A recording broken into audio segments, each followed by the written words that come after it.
Welcome to this series of mid term exams preparation. ये mid term exams की preparation series की video है। Complete series इस channel के ऊपर अपलोड की जा रही है और आज की वीडियो के अंदर आपको MCM 301 के मिड टर्म एग्जाम्स की प्रिपरेशन के लिए लेक्चर नंबर 11 से लेकर 20 तक के मेन पॉइंट्स करवाए जा रहे हैं। तो शुरू करते हैं आज के इस ट्यूटोरियल को। इसमें सबसे पहले है ओवरकमिंग कम्युनिकेशन बैरियर्स। ओवरकम करने के लिए, मुकाबला करने के लिए कम्युनिकेशन बैरियर इंपॉर्टेंट पहले ये होता है कि रिकग्नाइज किया जाए जो मोस्ट कॉमन कम्युनिकेशन बैरियर है, कि मोस्ट कॉमन कम्युनिकेशन बैरियर कौन से हैं। इस चीज़ को पहले रिकग्नाइज किया जाए, इनको पहचानें, अंडरस्टैंड करें उनका जो नेगेटिव इम्पैक्ट होता है कम्युनिकेशन के ऊपर। सो ब्रॉडली क्लासीफाइंग द बैरियर्स, अगर हम इनको ब्रॉडली तौर पर क्लासीफाई करते हैं तो 3 काइंड्स हैं कम्युनिकेशन बैरियर्स की, जिसके अंदर सेंडर मैसेज, फिजिकल और लिसनर रिसीवर शामिल हैं। लिसनर बैरियर्स की हम बात करें, ये जो बैरियर्स होते हैं रिलेट करते हैं लिसनर का जो माइंडसेट है कि उसका माइंडसेट कैसा है। जो टिपिकल माइंडसेट होता है लिसनर का, उसमें ये होता है कि वो अटेंशन ना दे या फिर वो डे ड्रीमिंग हो। और जो एग्जाम्पल है इसमें ये होता है कि लिसनर जो है वो कंक्लूजन पे पहुंच जाए पहले ही, बात को सुने बगैर, और लिसनर जो है वो देखे या हेयर ये करे जो वो देखना या सुनना वो चाहे। सेंडर मैसेज बैरियर्स की हम बात करते हैं तो ये जो बैरियर्स होते हैं जनरली रिलेट करते हैं स्टाइल और कंटेंट ऑफ कम्युनिकेशन के साथ, जो कि दोनों जो कि ओरिजिनेट होते हैं सेंडर के साथ। एग्जाम्पल की बात करें तो सेंडर का जो है वो नहीं होता डिसाइडेड या स्पेसिफाइड प्रिसाइसली कि क्या लिसनर रिस्पॉन्स एक्सपेक्टेड है, और सेंडर जो है वो इनकरेक्टली अज्यूम करता है कि लिसनर के पास एडिकेट नॉलेज है अंडरस्टैंड करने के लिए मैसेज जो है। ये बैरियर यूजुअली रिलेट करते हैं एनवायरमेंटल फैक्टर्स से जो कि अफेक्ट करते हैं कम्युनिकेशन को, और सेंडर या रिसीवर के रिलेशन में कम्युनिकेशन के ये बैरियर्स न्यूट्रल होते हैं, और या ये ओरिजिनेट भी नहीं होते सेंडर या रिसीवर की तरफ से। कॉमन एग्जाम्पल में शामिल है नॉइस, उसकी वजह से हेयरिंग मुश्किल हो जाती है, लिसनर हेयरिंग लॉस होता है।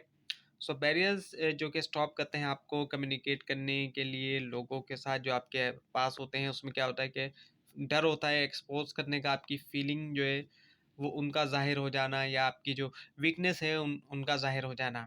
इसके अलावा ये भी डर होता है कि दूसरों को हर्ट करें या फिर हर्ट हो जाए, दूसरों को नुकसान पहुँचाएँ या हो जाए, और इसका भी डर होता है कि रिजेक्ट हो जाएँ, ब्लेम हो या फिर कंडेम किया जाए।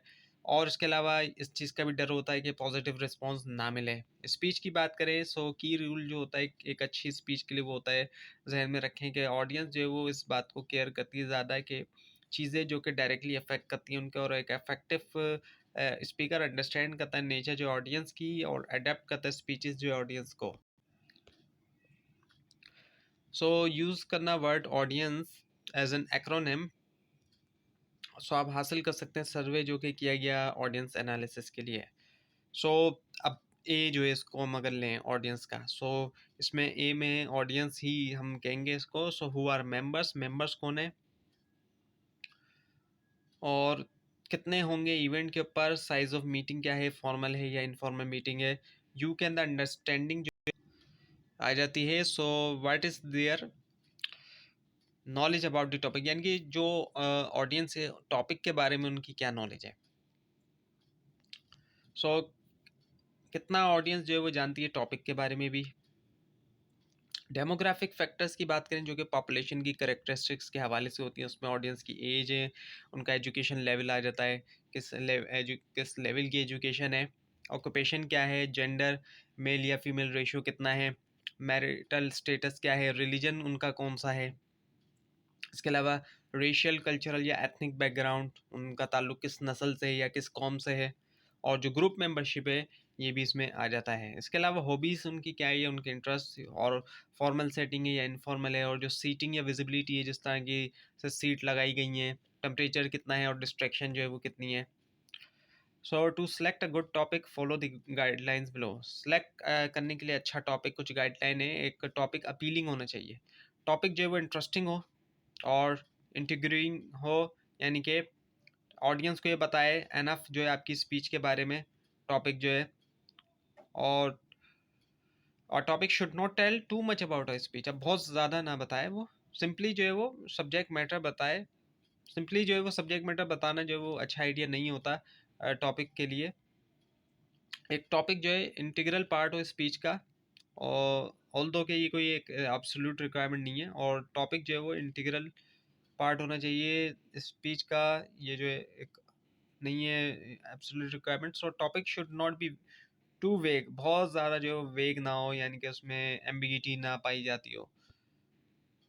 So rules of finding a topic of speech, एक जो रूल है फाइंड करने का एक टॉपिक जो स्पीच का। सो रियल लाइफ के अंदर आपके जो टॉपिक होते हैं उनको डिटरमाइन किया जाता है सिचुएशन या फिर आपके जो बॉस हैं उनके ज़रिए। सो डिसाइड करना एक टॉपिक के ऊपर अर्ली जो है वो देता है आपको ज़्यादा टाइम कि आप प्रिपेयर कर सकें और थिंक कर सकें दोनों कॉन्शियसली और अनकॉन्शियसली तौर पे इसके बारे में जो कुछ आप कहना चाहते हैं। सो चूज़ करें, choose a topic you are interested in, जिसमें आप इंटरेस्टेड हैं। और अगर आप बोर हैं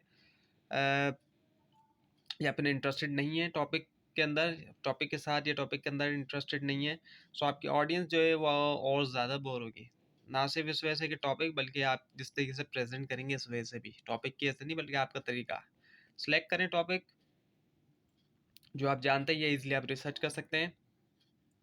इस बात को सर्टेन करें कि आप चूज़ करें एक टॉपिक जो ईजिली तौर पर रिसर्चेबल हो, जिसके बारे में ईजिली रिसर्च कर सकें। रिसर्चिंग योर टॉपिक की बात करें, जैसे ही आप शुरू करते हैं आपका वर्क आपकी इन्फॉर्मेटिव स्पीच के ऊपर, आप फाइंड करते हैं कि आपको ज़रूरी है गैदर करना एडिशनल इन्फॉर्मेशन। आपका इंस्ट्रक्टर जो है वो ज़्यादा मुमकिन है तौर पर रिक्वायर करेगा आपको कि आप लोकेट करें रिलेवेंट मटेरियल लाइब्रेरी के अंदर और साइट करें उन मटेरियल्स को अपनी स्पीच के अंदर। गैदरिंग मटेरियल्स की हम बात करें, अब ये जो है ज़ाहिर बात है मटेरियल गैदर करना ये एक ज़रा मुश्किल टास्क हो सकता है। आपको जो है वो करना चाहेंगे आप रिसर्च इससे पहले कि चूज़ करें टॉपिक। जब आपके पास एक टॉपिक है, आप जो है बहुत से ऑप्शन हो सकते हैं फाइंड करने के लिए इंफॉर्मेशन। सो जर्नल पब्लिश आर्टिकल जिनको लिखते हैं स्कॉलर्स और रिसर्चर्स, जर्नल जो है अक्सर उनको पब्लिश किया जाता है प्रोफेशनल एसोसिएशंस की तरफ से। आर्टिकल्स जो होते हैं जर्नल्स के अंदर यूजुअली इनमें बिब्लियोग्राफिक्स भी शामिल होती हैं। मैगजीन जो है पब्लिश आर्टिकल जो होते हैं रिटर्न लिखा जाता है इनको जनरल ऑडियंस के लिए, और जो आर्टिकल होते हैं मैगजीन के अंदर उनमें रेयरली तौर पे बहुत कम ही ऐसा होता है बिब्लियोग्राफिक्स शामिल हैं। और न्यूज़पेपर्स जैसे कि जर्नल्स और मैगजीन ये टाइप होती है पीरियोडिकल की।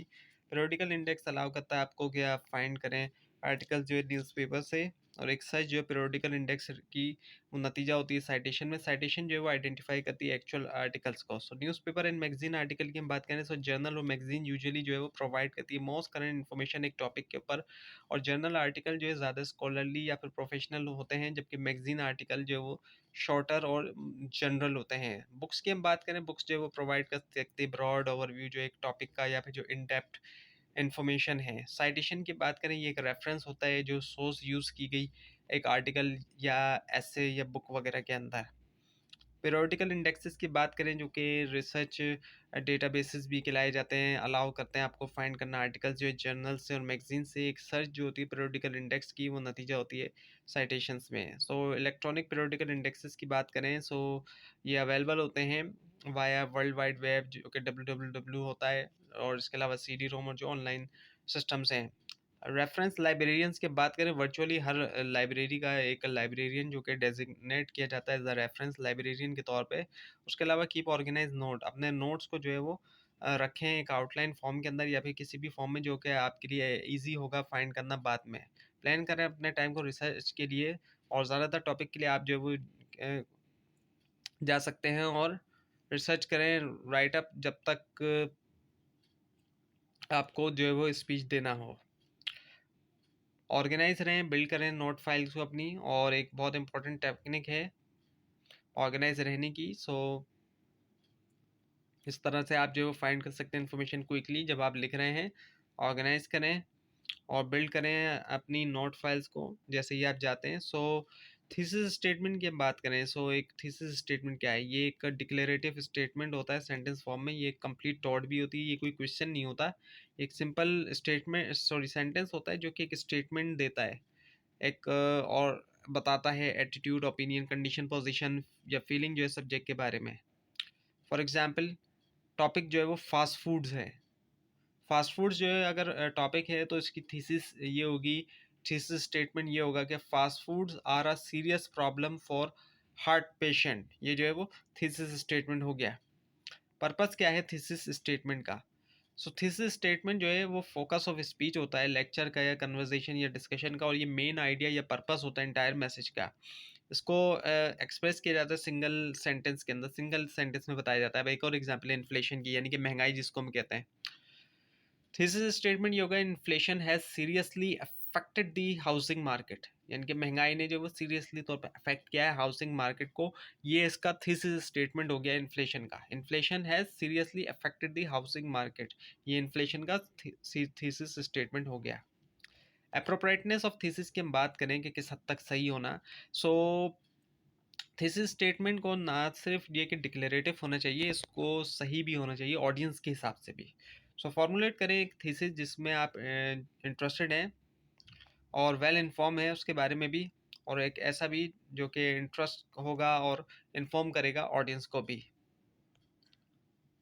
स्कोप ऑफ द थीसिस की बात करें, नेक्स्ट ये कि आप खुद से पूछें कि क्या थीसिस वेल डिज़ाइन है, और आपको कंसिडर भी करना चाहिए जो स्कोप है आपकी थीसिस सेंटेंस का, और क्या आपने जो है वो लिमिटेड किया है थीसिस को एडिकेटली तौर पर, और क्या आपके पास टाइम और इन्फॉर्मेशन है नेसेसरी कि डिस्कस करें थीसिस जो आपने डिज़ाइन किए। करेक्टनेस ऑफ द थीसिस की बात करें, बिसाइड के इसके बावजूद के लिमिटेड होना स्कोप के अंदर, एक थीसिस को लाजमी तौर पे कंक्रीट होना चाहिए उसकी वर्डिंग में, कंक्रीटनेस पाई जाए, स्पेसिफिकेशन हो।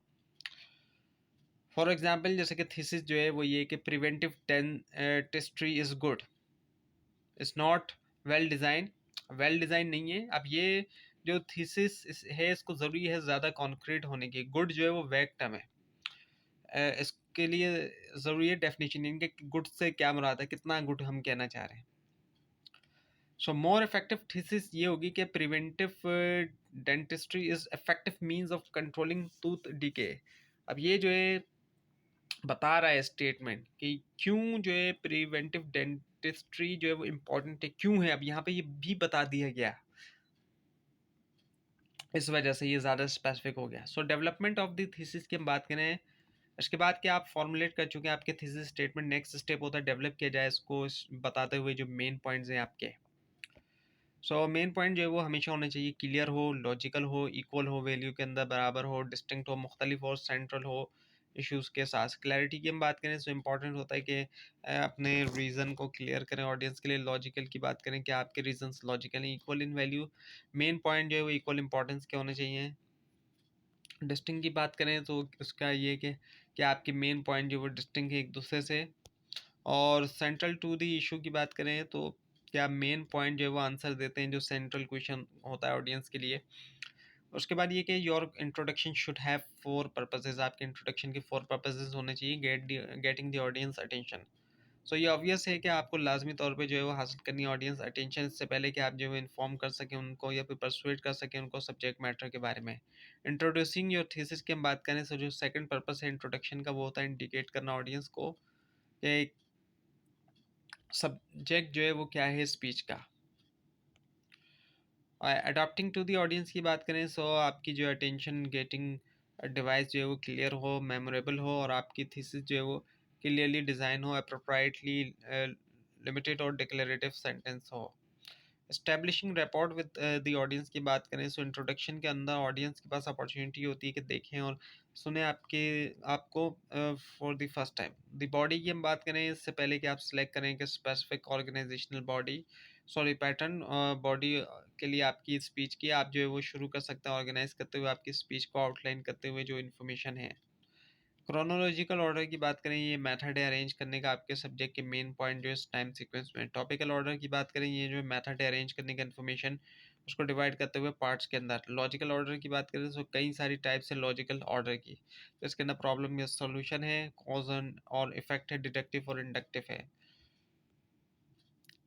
कॉज और इफेक्ट पैटर्न की हम बात करें तो अब जैसे कि कॉज जो है वो ये है कि people are punish for assertive behaviour by their by superiors, लोग पनिश किया जाता है जो उनका बिहेवियर है असर्टिव तरह का, उनके जो सुपीरियर हैं जो उनके बॉस वगैरह हैं उनकी तरफ से। दूसरा कॉज जो है वो ये कि people often have role model who are non assertive, लोगों के अक्सर रोल मॉडल्स होते हैं जो कि नॉन असर्टिव होते हैं। इफेक्ट क्या है कि people learn to be passive, लोगों को ज़रूरी है कि वो पैसिव हों, पैसिव हों, इस चीज़ को सीखें। लोगों को सीखना चाहिए कि वो पैसिव हों। और जो दूसरा जो इफ़ेक्ट है वो ये कि people learn to be aggressive. लोगों को चाहिए कि वो एग्रेसिव हों, सीखें एग्रेसिव होना जो है वो। कंक्लूजन ये है कि फाइनल स्टेप जो है स्पीच को एक दूसरे के साथ रखने में वो ये कि डिज़ाइन करें कंक्लूजन। कंक्लूजन जो है वो उसको फोकस करना चाहिए अटेंशन जो थीसिस के ऊपर, और रखें ऑडियंस को एक अप्रोप्रिएट मूड में, और दें ऑडियंस को एक sense of completion. Modes of delivery की बात करें सो 4 मोड है स्पीच डिलीवरी की। पहला है कि reading from a manuscript. So read करना है मैन्यूस्क्रिप्ट से, जो है मोस्ट फॉर्मल टाइप होता है डिलीवरी का, और ये जो है इफेक्टिव चॉइस भी होती है जब आप जो है वो चाहते हैं कि हो ग्रेटेस्ट कंट्रोल जो है वर्डिंग का आपकी स्पीच का। प्रेजेंटिंग फ्रॉम मेमोरी की बात करें, अनलेस कि आपके पास जो वो ट्रेनिंग है या फिर प्रैक्टिस करना मेमोराइजिंग जो है वो लॉन्ग पैसेज जो है टेक्स्ट के। सो मेमोराइज मोड जो है वो हार्डेस्ट है कि पुल ऑफ किया जाए। और स्पीकिंग एक्सटेम्पोरेनियसली की हम बात करें, सो जब आप स्पीक करते हैं एक्सटेम्पोरेनियसली तौर पर, आप लिटरली तौर पे जो है वो क्या कर रहे होते हैं, वर्ड्स जो है आपकी स्पीच के जैसे कि आप जाते हैं। इम्प्रॉम्प्टू स्पीच की हम बात करें, ये होती है जब बहुत कम या फिर नो टाइम हो प्रिपरेशन के लिए, यानी कि बहुत कम वक्त हो या फिर ना हो टाइम। स्ट्रेटजीज जो है इफेक्टिव ओरल डिलीवरी की, उसकी हम बात करें वर्बल की, सो वॉइस कम्युनिकेशन जो है कम्युनिकेट करती है actually great deal more than words alone. Words सिर्फ होना उसके मुकाबले में। प्रेजेंटर की वॉइस जो है पोटेंशियली पावरफुल टूल होती है करने के लिए ऑरल डिलीवरी को इफेक्टिव भी इम्प्रेसिव भी। पिच की हम बात करें, सिमरात किस हद तक हाईनेस या लोनेस होती है साउंड की। वॉल्यूम की बात करें, लिसनर जो वो चाहता है क्लियरली हेयर करना स्पीकर को। रेट की बात करें सो एवरेज रेट जो है स्पीच का वो है 140 पर वर्ड्स पर मिनट। टोन की बात करें, क्वालिटी जो है टोन की वो कॉम्बिनेशन है पिच, स्ट्रेंथ और करेक्टर का। स्पीच पैटर्न की बात करें, सिमरात कोई भी वोकल ट्रेड जो कि हैबिचुअल है।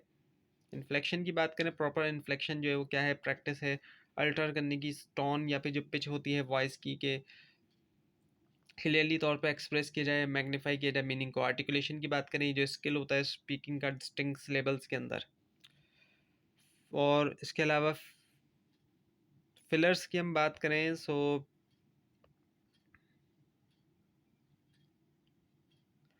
जो एक ज़्यादा डिस्ट्रैक्टिंग पैटर्न ऑफ स्पीच में से है, वही यूज़ करना फिलर्स का। अननेसेसरी वर्ड्स या फ्रेजेस जो कि रिपीटेडली तौर पर इंटरजेक्ट किया जाता है जिनको मैसेज करना। पॉजेस की हम बात करें, एक वक्त ऐसा है कि जब सॉफ्ट ड्रिंक को जो है वो एडवर्टाइज किया गया स्लोगन के साथ, that pause the pause that refreshes. So pauses जो है प्रेजेंटेशन के अंदर उनका जो है वो सेम इफेक्ट हो सकता है, जबकि प्रेजेंटर जो है वो बोल रहा है और ऑडियंस जो है वो वर्क कर रही है लिसनिंग के ऊपर। सो मोमेंट ऑफ साइलेंस जो है वो देता है लिसनर को एक अपॉर्चुनिटी कि वो डाइजेस्ट कर सकें जो कुछ उन्होंने सुना है। एक्सेंटेड स्पीच की हम बात करें, सो हर स्पीच का एक एक्सेंट होता है। सो किस तरीके से प्रोनाउंस किया जाता है एक्सेंट साउंड को, ये डिपेंड करता है कि कितना जो है प्रेजेंटर की स्पीच जो वेरी करती है उससे जो कि लिसनर से। और कुछ एक्सेंट्स ऐसे होते हैं जिनको सुनते हुए बहुत अच्छा लगता है। विजुअल क्यूज की हम बात करें, सो लोग जो होते हैं ऑडियंस के अंदर वो व्यूअर होते हैं और साथ में वो लिसनर भी होते हैं, देख भी रहे होते हैं सुन भी रहे होते हैं। वो स्पीकर को देखते हैं इससे पहले कि वो कुछ वर्ड सुने, यानी कि स्पीकर ने कुछ बोला भी नहीं है तो वो स्पीकर को आते हुए भी देख लेते हैं। फेशियल एक्सप्रेशन की बात करें, एक प्रेजेंटर जो है वो देखता है एक्सप्रेशन जो होता है लोगों के फेसेस के ऊपर, ताकि वो ऑडियंस के रिएक्शन का अंदाज़ा कर सके। आई कॉन्टेक्स्ट की बात करें तो आई कॉन्टेक्ट करना लोगों के साथ ऑडियंस के अंदर इंपॉर्टेंट होता है, क्योंकि देता है सिग्नल के स्पीकर जो है वो कनेक्ट कर रहा है उनके साथ।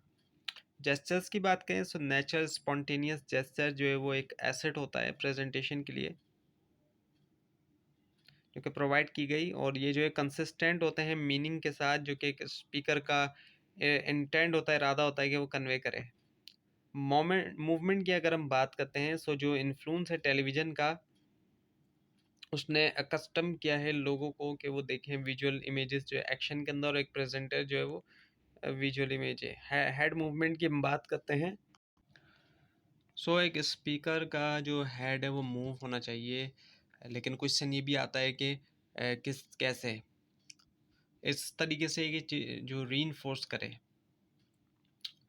उस मीनिंग को जो स्पीकर कन्वे करना चाहे, ये चीज़। सो बॉडी मूवमेंट की हम बात करें, सो स्पीकर की बॉडी भी मूव करनी चाहिए, और बॉडी मूवमेंट भी से भी ज़ाहिर बात है इजाफा होता है, जो भी मीनिंग्स होती हैं, और ये एनर्जी भी ऐड करती है। पॉस्चर की हम बात करें, जो मोस्ट बिकमिंग पॉस्चर है वो है अपराइट। अटायर की हम बात करें, सो जो कुछ चीज़ें हैं प्रेजेंटर के बारे में वो उसी तरह विजिबल है जैसे कि अटायर है, और ये जो है फर्स्ट और मोस्ट विजिबल चीज़ होती है जो कि ऑडियंस देखती है। अवॉइड डिस्ट्रैक्टिंग हैबिट्स, ऐसी हैबिट्स को अवॉइड करें जो डिस्ट्रैक्ट करने वाली है। कुछ बिहेवियर ऐसे होते हैं जो कि वो बिलोंग नहीं करते प्लेटफॉर्म के ऊपर एक बिजनेस प्रेजेंटेशन की। सो उनमें से कुछ ये हैं, जैसे कि च्यूगम कभी नहीं उसको ज़ाहिर बात है खाएं, बिजनेस प्रेजेंटेशन के दरमियान उसका इस्तेमाल ना करें कभी भी एक्चुअली। और इसके अलावा स्मोकिंग ना की जाए कभी भी। उसके बाद ये कि मेकिंग अ गुड स्पीच, सो अपनी ऑडियंस को जहन में रखें कि ऑडियंस किस तरह की ऑडियंस है। स्लोली स्पीक करें, विगरसली तौर पे, एंथुजियास्टिकली तौर पे, बहुत तेज़ी से स्पीच ना दें, ऐसा ना हो कि बहुत तेज़ी से बोलना शुरू कर दें। जेस्चर्स का इस्तेमाल करें, इशारे वगैरह वगैरह का, जो भी स्पीच है उसी के मुताबिक। आई कांटेक्ट रखें ऑडियंस के साथ, रिहर्स करें जब तक आप कंफर्टेबल ना हो, प्रैक्टिस करें। और अगर पॉसिबल हो आज के दौर में तो ज़ाहिर बात है ये सब करना आसान भी है, रिकॉर्ड करें अपनी स्पीच को और सुने खुद, ताकि अंदाज़ा हो आपको। और इसके अलावा एक ओवरकमिंग स्टेज फ्राइट, अब ज़ाहिर बात है एक बहुत बड़ा जो स्पीच देते वक्त चैलेंज होता है वो होता है जो स्टेज फ्राइट है, जो ख़तरा, लोगों को जो डर महसूस होता है, एक्चुअली ख़तरा नहीं बल्कि डर महसूस होता है लोगों को स्टेज पे आने से। सो हर कोई ज़ाहिर बात है एक्सपीरियंस करता है स्टेज फ्राइट, स्पीच एंजाइटी या फिर फेयर ऑफ ऑडियंस, स्पेशली जो लोग नए होते हैं उनको तो ज़ाहिर बात है काफ़ी ज़्यादा डर होता है। नो द रूम, अब जहाँ स्पीच देने वाले हैं उस रूम के बारे में जाने कि वो किस तरह का है। फेमिलियर रहें जहाँ पर आप बोलेंगे जाके, पॉसिबल हो सके तो उस रूम में जाके देखें उसको स्पीच देने से पहले, अगर पॉसिबल हो, ज़ाहिर बात है। ऑडियंस को जाने, नो योर मटेरियल, अब जो आपका मटेरियल है उसको जाने। और अगर आप ज़ाहिर बात है फेमिलियर नहीं हो पाएंगे या अनकंफर्टेबल, तो उससे आपकी नर्वसनेस इजाफा होगा, आप ज़्यादा नर्वस होंगे। सो प्रैक्टिस करें, अपनी स्पीच को रिवाइज करें, रिलैक्स रहें, एक्सरसाइज भी कर सकते हैं उसके लिए, रिलैक्सिंग जो एक्सरसाइज होती हैं। विजुअलाइज करें खुद को स्पीच देते हुए, इमेजिन करें अपने आप को कि आप, आपकी जो लाउड वॉइस है क्लियर और एश्योर्ड है, और नर्वसनेस को पॉजिटिव एनर्जी में टर्न कर दें। एक्सपीरियंस हासिल करें, एक्सपीरियंस जो है बिल्ड करता है confidence. So type of speech की बात करें, इन्फॉर्मेटिव स्पीच होती है, ऑफर करती है आपको एक अपॉर्चुनिटी के प्रैक्टिस करें आपके रिसर्चिंग, राइटिंग, ऑर्गेनाइजिंग और स्पीकिंग स्किल्स को भी।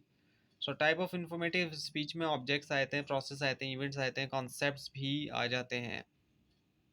इंफॉर्मेटिव स्पीच अबाउट ऑब्जेक्ट्स की हम बात करें, सो स्पीचेस जो कि होती हैं ऑब्जेक्ट्स के बारे में फोकस करती हैं, उन चीज़ों के बारे में जो एग्जिस्ट करती हैं वर्ल्ड के अंदर, और ऑब्जेक्ट में शामिल हैं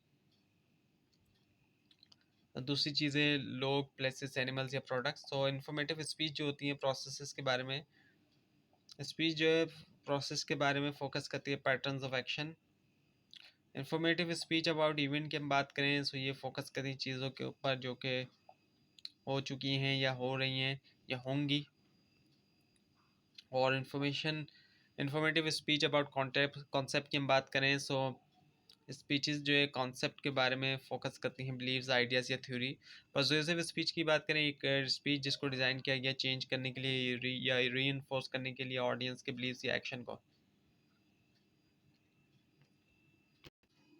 सेरेमोनियल स्पीच की बात करें सो ये कुछ इस तरह की स्पीच हैं जैसे कि ट्राइब्यूट्स हैं, एक्सेप्टेंस है, इंस्पिरेशन है, आफ्टर डिनर और मास्टर ऑफ सेरेमोनीज। प्रेजेंटर जो है वो क्या कर सकता है, प्रिपेयर कर सकता है, इफेक्टिव रिस्पॉन्स फॉलो करते हुए फोर स्टेप, एंटिसिपेटिंग है, आंसरिंग है, रिवाइजिंग और रिहर्सिंग है। एंटिसिपेटिंग की बात करें सो क्वेश्चंस और कमेंट जो कि ऑडियंस जो है वो मुमकिन तौर पर रेस करे उसको एंटिसिपेट किया जा सकता है पिछले एक्सपीरियंस के ज़रिए, कॉमन कंसर्न, प्लानिंग और जो इनपुट होता है एसोसिएट्स से।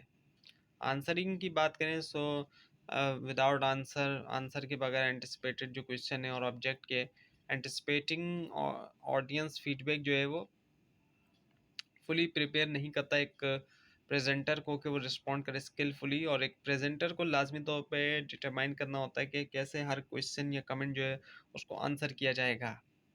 रिवाइजिंग की बात करें, रिवाइज करना कॉन्टेक्ट कंटेंट जो है प्रेजेंटेशन का, और रिहर्सिंग में क्या है कि रिहर्स करना क्वेश्चन एंड आंसर सेशन। तो ये थी आज की वीडियो। आपको इस बारे में कोई क्वेश्चन है, खासतौर पर इसमें कोई मिस्टेक दिखाई दे ज़रूर हाईलाइट कीजिए, और इस पूरी सीरीज़ को देखने के लिए mid term final term exams की प्रिपरेशन के लिए इस चैनल को सब्सक्राइब कीजिए, बेल आइकन के ऊपर क्लिक कीजिए। Thanks for watching this video and best of luck for your exams.